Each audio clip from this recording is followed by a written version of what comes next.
Vegetarians अपनी diet में protein की रिक्वायरमेंट को कैसे पूरा कर सकते हैं और उसका सही तरीका क्या है। अगर आप एक वेजिटेरियन हैं, एग्स भी नहीं खाते हैं और आप होली सोली डिपेंडेंट हैं on these pulses for your protein requirement, तो ये वीडियो आपके लिए है। अगर आपको लगता है कि 100 ग्राम मूंग खाने से आपको 26 ग्राम प्रोटीन मिल जाएगा, तो इस वीडियो को देखना आपके लिए और भी ज़्यादा ज़रूरी हो जाता है।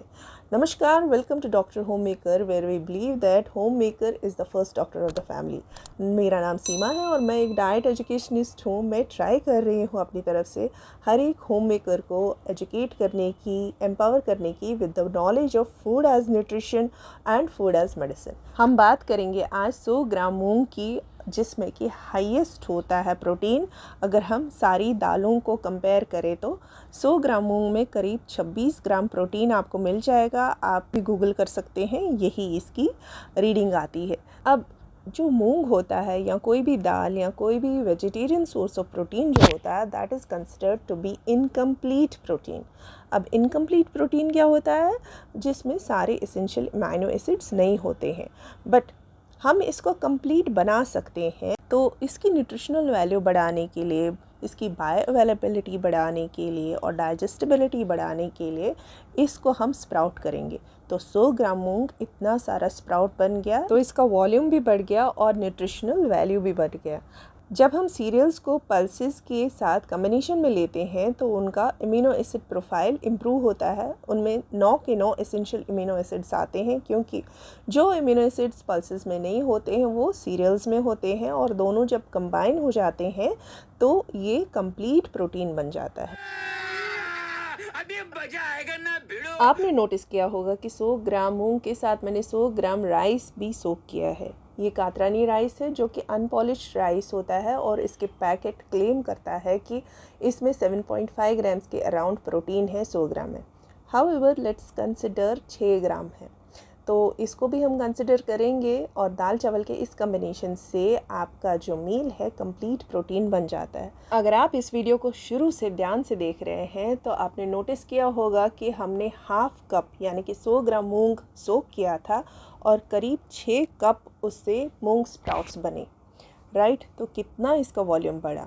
इसके साथ हमने जो 100 ग्राम यानी कि हाफ कप राइस सोक किए थे वो भी डबल हो गए वॉल्यूम में। इससे हमको पूरा 1 कप राइस मिला।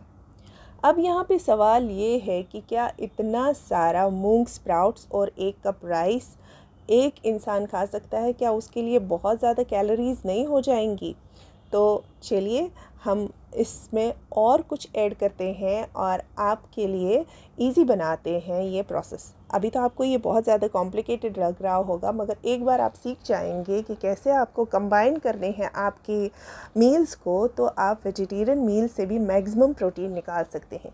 ये सारा तामझाम उसी के लिए चल रहा है। एक बार आप सीख गए तो आपको बहुत ईजी हो जाएगा, और आपको कोई गिल्ट ट्रिप भी नहीं कराएगा बार बार ये बोल के कि वेजिटेरियंस को प्रोटीन कहाँ से मिलता है। तो ये सब से हमको प्रोटीन मिलता है।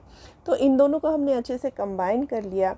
राइस में जो लाइसीन नहीं होता है, जो एक एसेंशियल अमीनो एसिड है, वो हमको दालों में से मिल जाता है, और दालों में जो चीज़ नहीं होती है वो राइस में मिल जाती है। इसीलिए हम इंडियंस दाल चावल का कम्बिनेशन सदियों से ले रहे हैं।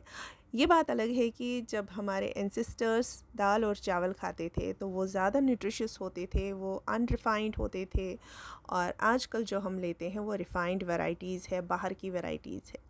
चलिए, इस टॉपिक को मैंने बहुत सारे वीडियोस में आपके साथ शेयर किया है। आज हम सिर्फ क्वालिटी ऑफ प्रोटीन नहीं बढ़ा रहे हैं, बल्कि क्वांटिटी ऑफ प्रोटीन पर मील भी बढ़ा रहे हैं। तो इसलिए हमने यहाँ पे पनीर ऐड किया है। ये शायद पॉसिबल नहीं हो सकता है हर दिन पनीर खाना, और शायद हर कोई अफोर्ड भी नहीं कर सकता है। यहाँ पे मेरी आप सबसे यही रिक्वेस्ट रहेगी कि आप जब भी अपनी डाइट पे खर्चा करते हैं तो उसको एक्सपेंडिचर ना मान के एक इन्वेस्टमेंट की तरह लें। इन्वेस्टमेंट्स आपको ज़रूर रिटर्न देगी इन द लॉन्ग रन। ये आपके हॉस्पिटल्स की बिल भी बचाएगा। मेरी चैनल पे मैं अक्सर बात उन लोगों की करती हूँ जिनको गट हेल्थ इश्यूज़ है, वीक गट है या फिर डाइजेस्टिव डिसऑर्डर्स है, तो यहाँ पे जो हम जीरा ऐड कर रहे हैं वो इस मील को और डाइजेस्टेबल बनाएगा। मूंग दाल तो सर्वश्रेष्ठ है ही, आयुर्वेद में इसको त्रिदोष नाशक भी बोलते हैं, इजीली डाइजेस्टेबल है। स्प्राउटिंग से और भी डाइजेस्टेबल हो गई। अगर आपको पनीर सूट नहीं करता है तो आप इसको स्किप कर सकते हैं, बट अगर आप ट्राई करके देखना चाहते हैं, हो सकता है ब्रेकफास्ट के टाइम पे आपको पनीर डाइजेस्ट हो विद ऑल दीज कम्बिनेशंस। और अगर नहीं होता है, you are allowed to listen to your body, और अपनी बॉडी सिग्नल्स को ध्यान में रखते हुए आप अपने फूड का सिलेक्शन कर सकते हैं। इस चीला को बनाने के लिए आपको जो सामग्री चाहिए वो मैं डिस्क्रिप्शन बॉक्स में एक बार रिटन रेसिपी लिख दूंगी। और साथ ही मेरी आपसे ये रिक्वेस्ट भी रहेगी कि आपको अगर कोई भी गट हेल्थ इशू है तो उसको आप करेक्ट कर सकते हैं, फिक्स कर सकते हैं with doctor Khader Vali's millet ambali. Millet ambali को अगर आप लगातार 3 महीने तक लेंगे तो आपके जितने भी गट हेल्थ इश्यूज़ हैं वो ठीक हो जाएंगे। इतने सारे इंग्रेडिएंट्स से हमें यहाँ पे 5 चीला मिले हैं, जो कि 2 अडल्ट्स और 1 किड के लिए इनफ है। इस मील से आपको 30 ग्राम प्रोटीन मिल जाएगा और आपके बच्चे को कम से कम 15 ग्राम प्रोटीन तो मिल ही जाएगा। अब सारे दिन में आपको कितना प्रोटीन लेना चाहिए for healthy functioning of your body, वो है 0.8 ग्राम पर केजी बॉडी वेट। तो हमें अपनी बॉडी वेट के हिसाब से प्रोटीन ज़रूर लेना चाहिए। ट्राई करें, कोशिश करें, बाकी कॉम्प्लिकेशन में पड़ने की ज़रूरत नहीं है। सिंपल दाल चावल की कम्बिनेशन भी आप ले ही सकते हैं। अगर आप थोड़ा कैलकुलेशन और करें तो आप अपने वेजिटेरियन मील्स में से भी मैक्सिमम प्रोटीन निकाल सकते हैं। बाकी खुश रहें, मस्त रहें, स्ट्रेस कम लें और नींद अच्छी लें। एडुकेट नींद जब तक आप नहीं लेंगे तो आपकी फूड में से कोई भी न्यूट्रिएंट आपको नहीं मिलने वाला है। स्क्रीन टाइम थोड़ा कम करें, डिजिटल डिटॉक्स पे भी थोड़ा ध्यान दें और मस्ती से अपनी लाइफ को आगे बढ़ाते रहें। अगर आप अभी भी मुझे देख रहे हैं तो चैनल को सब्सक्राइब करके बेल आइकन ज़रूर दबाएं।